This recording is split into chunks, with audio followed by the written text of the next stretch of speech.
जय गुरुदेव भगवान की जय। ओम परमात्मे नमः। गुरु ब्रह्मा गुरु विष्णु गुरुदेवो महेश्वर गुरु साक्षात परम ब्रह्मा तस्मै श्री गुरुवे नमः। जय गुरुदेव भगवान की जय। ओम परमात्मे नमः। तृतीय अध्याय का 31वां श्लोक। अर्जुन, जो कोई मनुष्य दोष दृष्टि से रहित होकर श्रद्धा भाव समर्पण से संयुक्त हुए सदा मेरे इस मत के अनुसार बरतता है कि युद्ध कर वे पुरुष भी संपूर्ण कर्मों से छूट जाता है। युगेश्वर का यह आश्वासन किसी हिंदू, मुसलमान या ईसाई के लिए नहीं है, अपितु मानव मात्र के लिए है। उनका मत है कि युद्ध कर। इससे ऐसा प्रतीत होता है कि यह उपदेश युद्ध वालों के लिए है।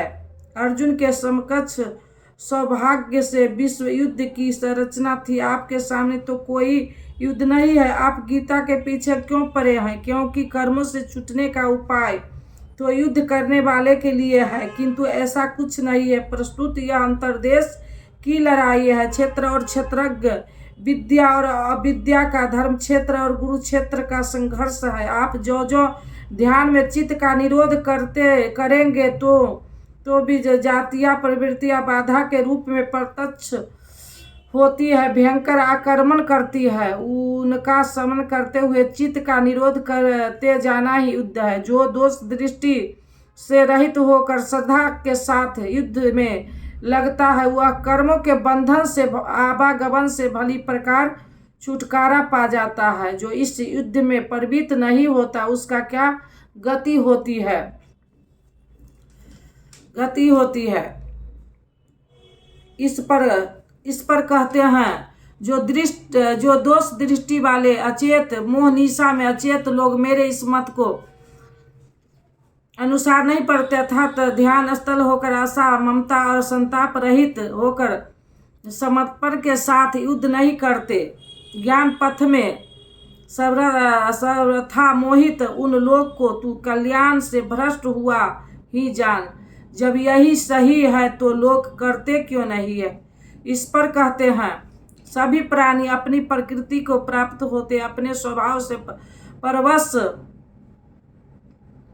होकर कर्म में भाग लेते हैं। प्रत्यक्षदर्शी ज्ञानी भी अपनी प्रकृति के अनुसार चेष्टा करता है। प्राणी अपने कर्मों में बरतता है और ज्ञानी अपने स्वरूप में जैसा उसकी प्रकृति का दबाव है वैसा ही कार्य करता है। वह स्वयं सिद्ध है, इसमें निराकरण कोई क्या करेगा? यह कारण है कि सभी लोग मेरे मत के अनुसार कर्म में प्रवृत्त नहीं हो पाते हुए आशा, ममता, संताप का दूसरा शब्दों में राग दोष का त्याग नहीं कर पाते, जिससे कर्म का समग्र आचरण नहीं हो पाता। इसी को और स्पष्ट करते हैं और दूसरा कारण बताते हैं। इंद्रियों और इंद्रियों के भोग में राग दोष स्थिर है, उन्हें दोनों बस में नहीं होना चाहिए, क्योंकि इस कल्याण मार्ग में कर्म छूट जाने वाली प्रणाली में ये राग और दोष दुर्जय शत्रु है, राधना का अपहरण कर ले जाता है। जब शत्रु भीतर है तो बाहर कोई किसी से क्यों लड़ेगा? शत्रु तो इंद्रियों और भोगक संसर्ग में है, किंतु अंतकरण में है। अतः यह युद्ध भी अंतकरण का युद्ध है, क्योंकि शरीर ही क्षेत्र है जिसमें सजाति और विजाति दोनों प्रवृत्तियां विद्या रहती है। जो माया के दो अंग है, इन्हीं प्रवृत्ति का पार पाना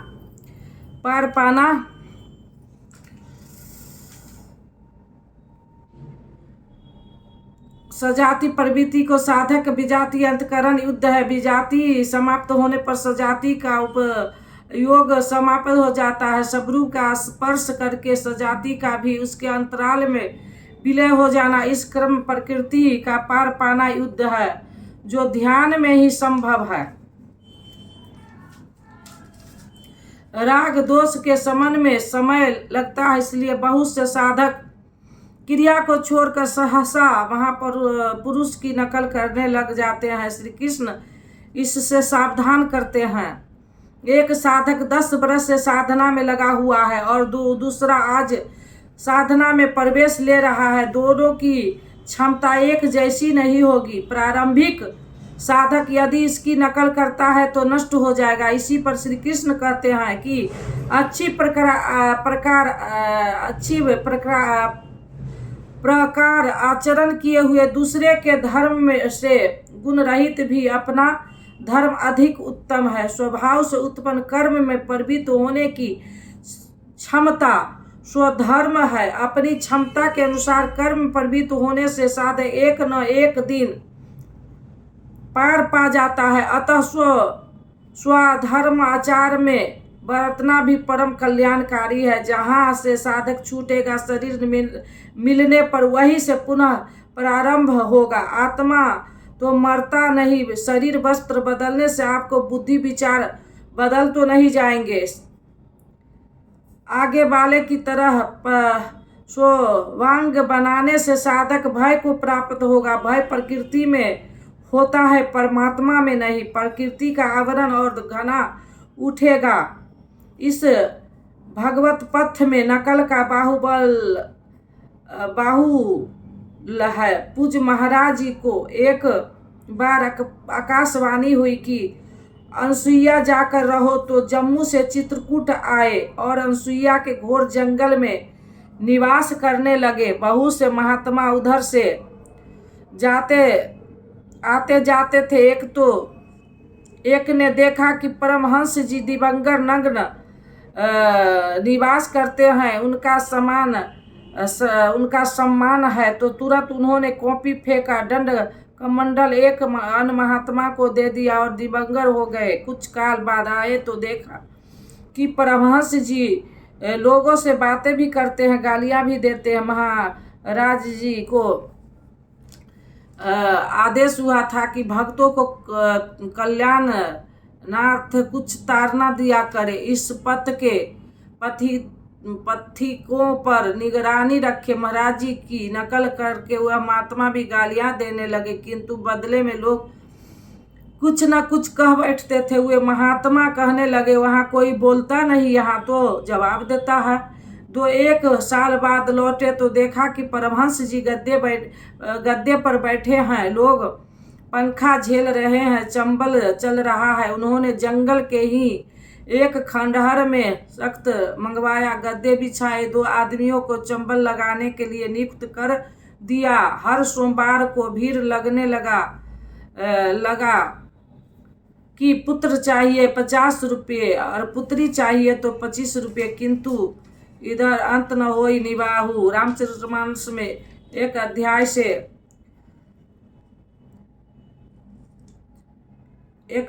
से क्षमा, इस श्लोक से क्षमा 1 ही महीने में ही कौड़ी के 2 होकर चले दिए। इस भागवत पथ में नकल साथ नहीं देता। साधक को स्वधर्म का ही आचरण करना चाहिए। स्वधर्म क्या है? अध्याय 2 में श्री कृष्ण ने स्वधर्म का नाम लिया। स्वधर्म को देखकर भी तू युद्ध करने योग है। क्षत्रिय के लिए इससे बढ़कर कल्याणकारी मार्ग नहीं है। स्वधर्म में अर्जुन क्षत्रिय पाया जाता है। संकेत किया कि अर्जुन जो ब्राह्मण है, वेदों का उपदेश उनके लिए शूद्र जलाशय से के तुल्य है। तू वेदों से ऊपर उठ और ब्राह्मण बन। अर्थात स्वधर्म में परिवर्तन संभव है। वहाँ पुनः कहा कि राग दोष के बस में न हो, इन्हें काट। स्वधर्म श्रेयस्कर है। इसका यह आशय नहीं है कि अर्जुन किसी ब्राह्मण की नकल करके उस जैसी वेशभूषा बना ले।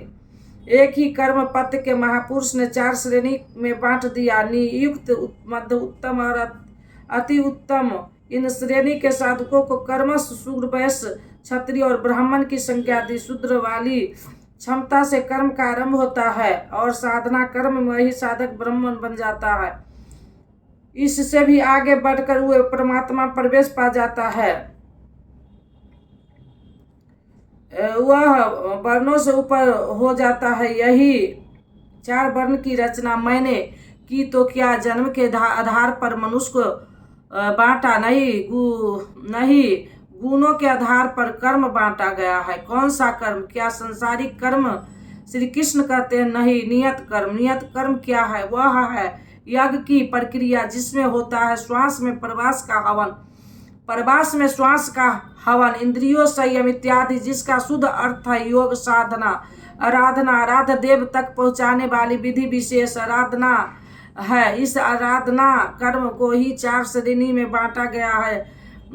जैसी क्षमता वाला पुरुष हो उसे उसी श्रेणी से आरंभ करना चाहिए। यही सबका अपना अपना स्वधर्म है। यदि वह आगे बालों के नकल करेगा तो भय को प्राप्त होगा, सर्वदा नष्ट हो तो नहीं होगा, क्योंकि उसमें बीज का नाश तो नहीं होता। अतः वह प्रकृति के दबाव से भे या क्रांत दीनहीन अवश्य हो जाएगा। शिशु कक्षा का विद्यार्थी स्नातक कक्षा में बैठने लगे तो स्नातक क्या बनेगा? वह प्रारंभिक वरमाला से भी वंचित रह जाएगा। अर्जुन प्रश्न रखता है कि मनुष्य धर्म का आचरण क्यों नहीं कर पाता है? हे कृष्ण, फिर यह पुरुष बस घसीट कर लगाए हुए सदृश न चाहता हुआ भी किसके प्रेरणा से पाप का आचरण करता है? आप के मत के अनुसार क्यों नहीं चल पाता? इस पर योगेश्वर श्री कृष्ण कहते हैं, अर्जुन, रजोगुण से उत्पन्न यह काम और क्रोध अग्नि के समान भोगने से कभी अतृप्त नहीं होने वाली बड़ी पापी है। काम, क्रोध, राग, दोष से ही पूरक है। अभी मैंने जिसकी चर्चा की इस विषय में तो उनके ही शत्रु जान। अब उनका प्रभाव बताते हैं। प्रभाव बताओ। जैसे धुएं से अग्नि और मल से दर्पण ढका हुआ है, जैसे जेड़ से गर्भ ढका हुआ है, ठीक इसी वैसे ही काम, क्रोध आदि विकारों से यह ज्ञान ढका हुआ है। भीगी लकड़ी जलाने पर धुआं ही धुआं होती है, अग्नि रहकर भी लपेट का रूप नहीं ले पाता। मल से ढके दर्पण पर जिस प्रकार प्रतिबंध स्पष्ट नहीं होता, झिल्ली के कारण जिन प्रकार गर्भ ढका रहता है, वैसे ही इन विकारों के रहते परमात्मा का प्रत्यक्ष ज्ञान नहीं होता। कौन्तेय, अग्नि समान भोगों से तीर्थ होने वाली ज्ञानियों के निरंतर बैरी इस काम से ज्ञान ढका हुआ है। अभी तो श्री कृष्ण ने काम और क्रोध 2 शत्रु बताए। प्रस्तुत श्लोक में केवल एक शत्रु का नाम लेते हैं। प्रस्तुत काम क्रोध का अंतर भाव है। कार्य पूर्ण होने पर क्रोध समाप्त हो जाती है, किंतु कामना समाप्त नहीं होती है। कामना पूर्ति में व्यवधान पड़ते ही क्रोध पुनः उभर आता है। काम के अंतराल में क्रोध भी निहित है। इस शत्रु निवास कहाँ, इसे ढूंढे कहाँ निवास? जान लेने पर उसे समूह नष्ट करने में सुविधा रहेगी। इस पर श्री कृष्ण कहते हैं कि इंद्रियों और मन बुद्धि इसके वास स्थान कहे जाते हैं। यह काम इन मन, बुद्धि और इंद्रियों के द्वारा ही ज्ञान को आच्छादित करके जीवन आत्मा को मोह में डालता है। इसलिए अर्जुन, तू पहले इंद्रियों को संयम कर,